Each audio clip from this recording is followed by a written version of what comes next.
Welcome to this deep dive.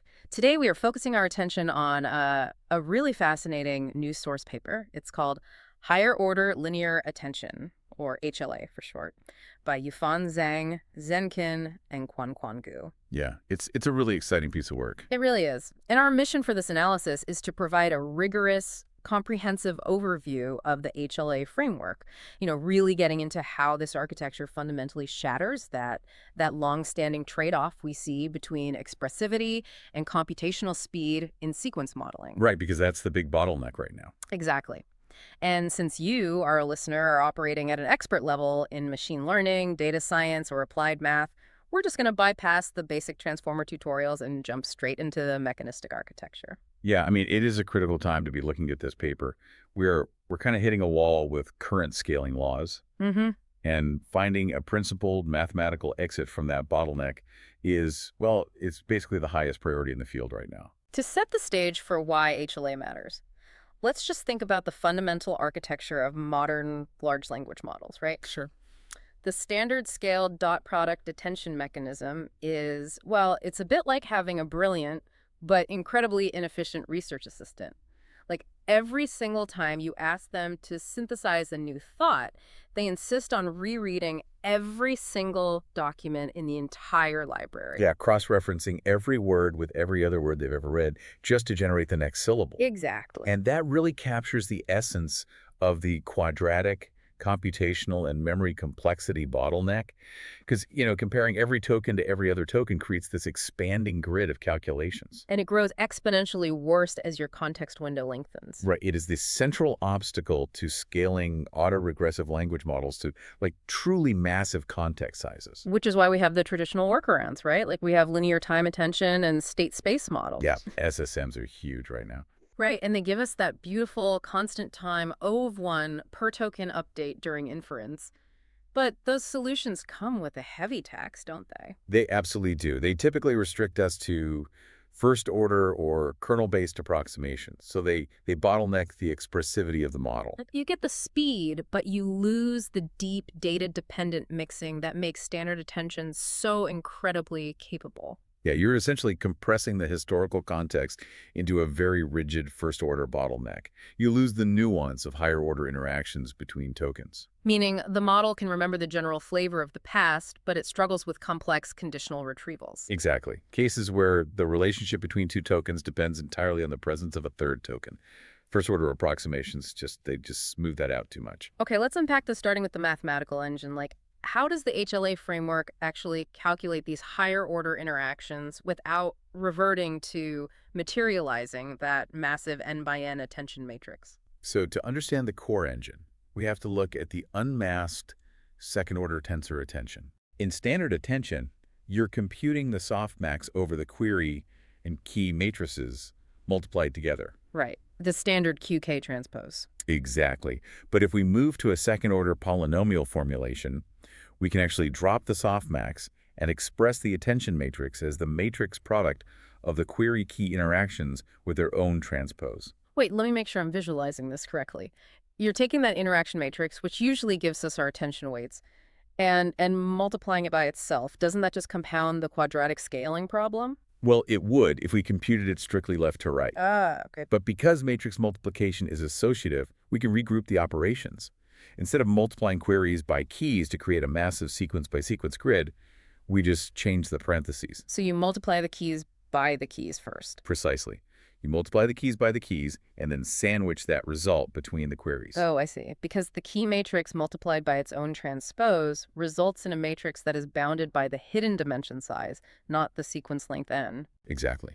So you're looking at a dimension-by-dimension matrix, which is remarkably small compared to a sequence-by-sequence matrix in long context scenarios. Right. And this leads to the realization that we can compute this in a streaming fashion using prefix summaries. Okay, so what do those summaries actually look like for the second-order case? For this second-order case, we basically need to maintain 3 specific running summaries at any given time step t. First, we maintain a spatial representation of all past keys. Let's call it S sub kt. And we do that by continually accumulating the outer products of every key vector we see. Yes. So that gives you a D by D matrix. Right. Second, we need a value accumulator, which we can call C sub Q VT, tracking the interaction between past queries and values. Got it. And the third? The third is just a simple mass of all past queries, essentially a running vector sum. Let's denote that as lowercase m sub qt. So mathematically, if I want the unnormalized output of this attention mechanism for a new token, I don't look backward at the whole sequence. Not at all. I just multiply my current query against that running summary of the key's geometry and then project that through the accumulated values. Exactly. You're computing a simple numerator-style bilinear form. Just q sub t transpose times s sub kt times c sub q vt. And the computational cost for this, it's entirely dependent on the hidden dimensions, right? Like O of d squared plus d times d sub v. Yeah, completely independent of the sequence length n. It is entirely constant time with respect to the sequence length. You're just doing matrix vector multiplications with your fixed size running summaries. I want to draw an analogy here for you, the listener, because this is a crucial conceptual leap. Imagine if we forced that running summary of past keys, that S sub kt matrix, to just be a blank static identity matrix. That's a great way to look at it. If we do that, the math collapses perfectly back into standard first-order linear attention, doesn't it? The output would just be the dot product of the current query with the accumulated values. Exactly. But in HLA, that summary matrix is dynamically evolving. Right. It's a data-adaptive degree 2 polynomial metric on the query space. It warps and shapes the query space based strictly on the specific geometry of all past keys. It basically acts as an evolving metric tensor, meaning the way a query retrieves information is fundamentally conditioned on the specific history of keys it has seen. Which is a massive enrichment over first-order linearizations. Absolutely. It preserves the complex, data-dependent routing that makes the original transformer so effective, but it does so through a compressed streaming state. But the formulation we just discussed is unmasked, right? Yes, that's the unmasked version. Right. It allows future tokens to interact with past tokens, which is fine for bidirectional encoders, but if we are building autoregressive language models, we require strict causality. The model can only look backward, never forward. Exactly. In standard attention, we just apply a causal mask, usually by adding negative infinity to the upper triangle of the attention matrix before applying the softmax. But how does masking work when you factorize the matrices like this? Well, this is the hard part. Applying a standard causal mask completely shatters the associative property we just relied on. Because you can't just slide the parentheses around anymore. Right. If you try to write out the masked second-order matrix conceptually, you are multiplying a lower triangular mask element-wise with your query key matrix, transposing that, multiplying them together. And then somehow having to apply the causal mask again to the final result. Exactly. The matrices become incredibly entangled. You can no longer neatly separate the past from the present using simple accumulators. Here's where it gets really interesting. How does the paper untangle this without reverting to the n by n quadratic grid? Because you can't just ignore the future information leakage. You cannot. So the paper solves this by introducing extended prefix summaries. Okay. What does that mean in practice? In addition to the 3 basic running summaries we discussed, they introduce 2 specific cross terms. Instead of trying to prevent the future leakage during the multiplication, they allow the basic summaries to multiply freely. Wait, so they just compute the whole thing as if it were unmasked? Essentially, yes, initially. But then they use these cross terms, let's call them G sub t and H sub t, as a mathematical erasure to exactly subtract out the invalid non-causal interactions. Okay, I have to push back on this. Whenever a paper introduces, extended summaries and cross terms to act as a mathematical eraser for a masking issue, it is almost always hiding a massive memory penalty. That's a very fair point. Does calculating and maintaining these new cross-term matrices secretly bloat the memory requirements? Like, do we lose our constant memory footprint because we're dragging along all this extra geometry? It is a vital question, and it's where many previous attempts at higher-order linear attention have failed. But here, the memory requirements genuinely remain strictly constant. Wait, really? How? The cross terms are essentially tracking the interaction between the current keys and the previous step's value and query accumulators. Geometrically, they share the exact same dimensional shape as the basic value accumulators and query masses. So they are bounded by D and D sub V as well. Exactly. So while you are technically storing more matrices per attention head, it's a 5-tuple state. Now, the memory required to update a token stays strictly bounded by the hidden dimension size squared. Meaning you never scale with the sequence length. You maintain a constant size state, always. Always. It stays strictly O of d squared plus d times d sub v. That is genuinely impressive. Okay, so inference is highly efficient, strictly causal, and completely memory bounded. But anyone who has trained a purely recurrent model, token by token, knows it is a complete nightmare for GPU utilization. Oh, absolutely. GPUs are parallel processing beasts. Yeah. They hate sequential bottlenecks. Right. If we have to fully compute token 2 state before we can even begin computing token 3 and 3 before 4, our training throughput will absolutely tank. We've seen this issue with traditional RNNs for years. Yes, and if we step back and look at the broader landscape of modern sequence modeling, the elegant solution to this training bottleneck lies in associative scans. Right, which have become super popular lately. Exactly. Because the recurrent state updates in HLA can be formulated as an associative operator specifically, a semi-direct product, we can chunk the sequence and parallelize the computation. I understand the premise of chunking, but I'm struggling with the execution here. If segment B comes chronologically after segment A, its initial state fundamentally depends on the final state of segment A, right? It does. So doesn't that inherently create a sequential bottleneck no matter how you divide the sequence? That is the intuitive block, but Okay. it's where the associative property is so powerful. Think of it like a massive prefix sum. If you want to add up an array of numbers, you don't have to go strictly left to right. Right, you can do a tree reduction. Exactly. You can add adjacent pairs independently, then add the results of those pairs, building a binary tree of additions. You arrive at the exact same running totals, but you compute them in logarithmic time rather than linear time. Because addition is associative. It doesn't matter where you place the parentheses. Precisely. And the state updates in HLA, while much more complex than simple addition, obey that same associative rule. The masked state isn't just one matrix, it's a 5-tuple S containing those running summaries and the cross-term erasers we discussed. So S, C, M, G, and H. Right. And when the authors process segments in parallel, they use a specific mathematical rule to concatenate them. So how do they stitch the causal history of segment A into segment B without waiting for A to finish? The basic summaries, it's straightforward addition, the sum of the keys in A plus the sum of the keys in B. But the cross terms require the semi-direct product. Yeah. To get the combined eraser term for both segments, you add the erasers from A and B, but you also add the cross-covariance of segment B's keys multiplied by segment A's value accumulator. So G sub A plus G sub B plus S sub D times C sub A. Wow. And that specific formula seamlessly injects the causal history of segment A into the computations of segment B. Yes, and because it is associative, you can compute these segment summaries in parallel across the GPU cores. The paper specifically mentions using an exclusive Blalock scan within each chunk to handle this. They do, yeah.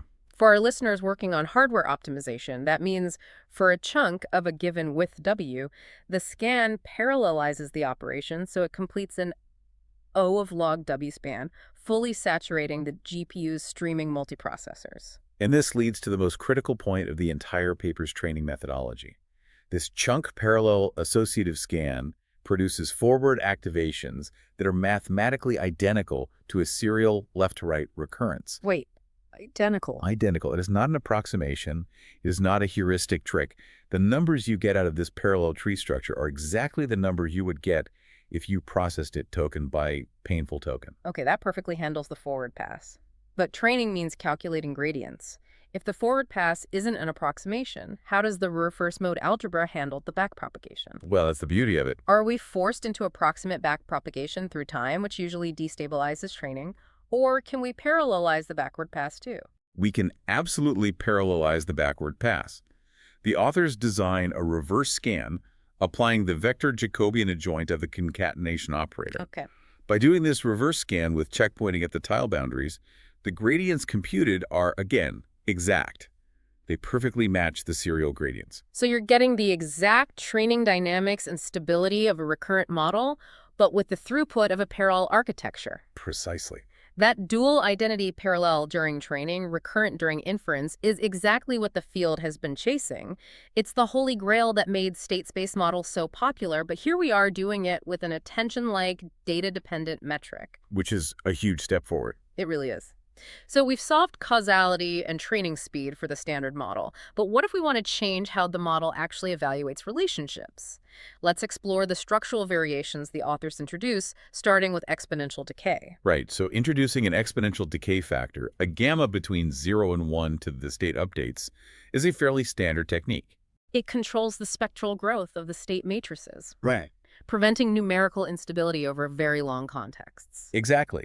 But more importantly, it enforces a recency bias, allowing the model to naturally downweight older, less relevant information.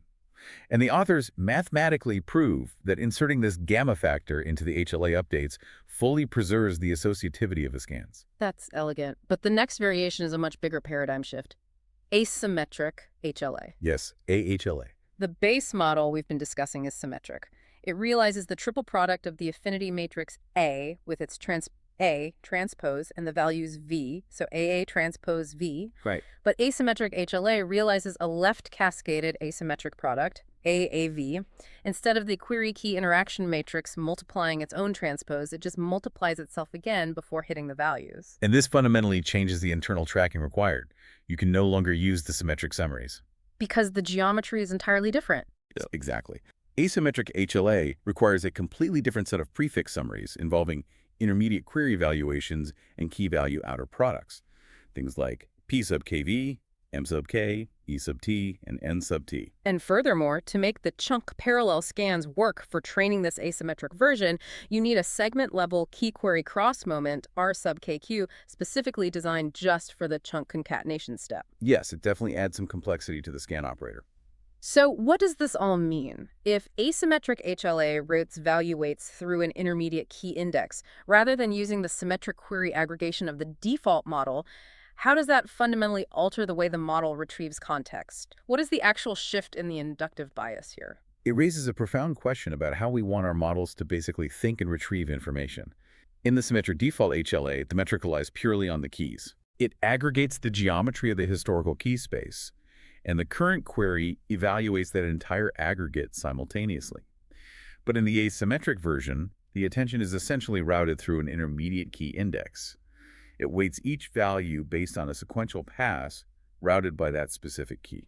I like to think of this as the difference between asking a librarian to find a book based on the general topological layout of the entire library versus asking them to follow a very specific linear chain of citations from one book to the next. That's a great analogy. They both stream with identical asymptotic cost, but they will naturally favor entirely different types of patterns in your training data. That is an excellent way to conceptualize the difference between global metric evaluation and path-routed evaluation.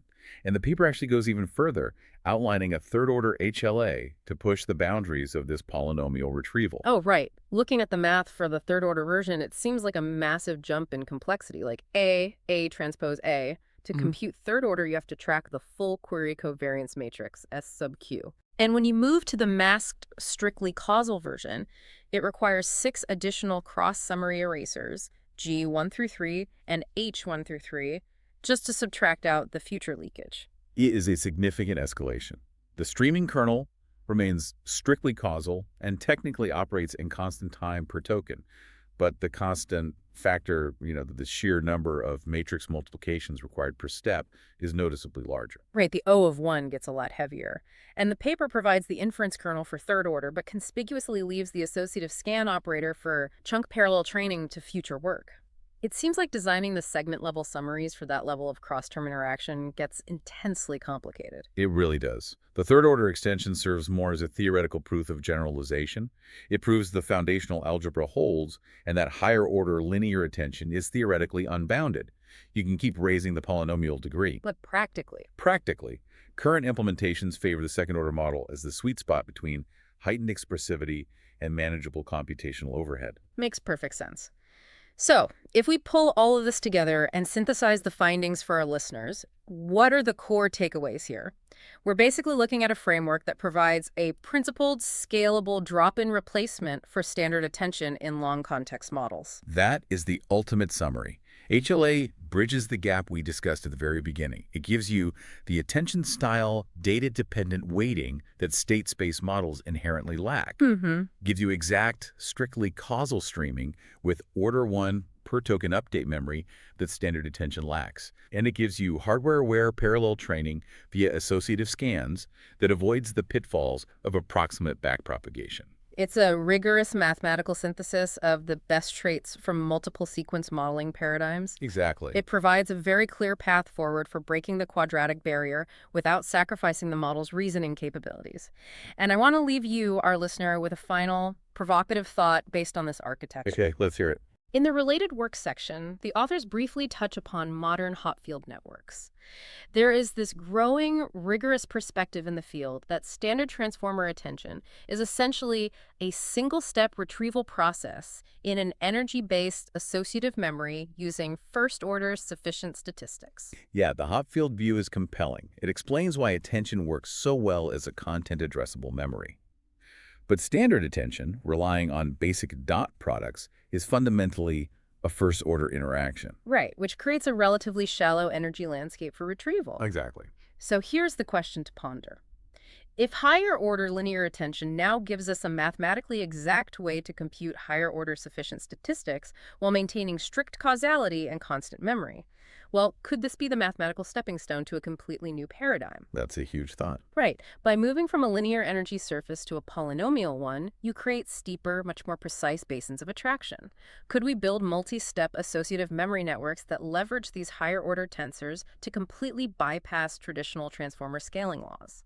It's definitely possible. If the ultimate bottleneck was always the quadratic memory footprint, and HLA breaks that bottleneck while actually increasing the polynomial degree of the memory retrieval, we might be looking at the foundation of the next generation of architectures, not just a clever patch for the current ones. It is a profound implication. I mean, we're moving from linear retrieval to dynamic polynomial retrieval without paying the sequence tax. The theoretical ceiling for what that kind of memory can express and recall is vastly higher than what we are currently working with. Something to mull over as you optimize your next long-context training run. Thank you for joining us on this deep dive into the mechanistic depths of sequence modeling. We will catch you on the next one.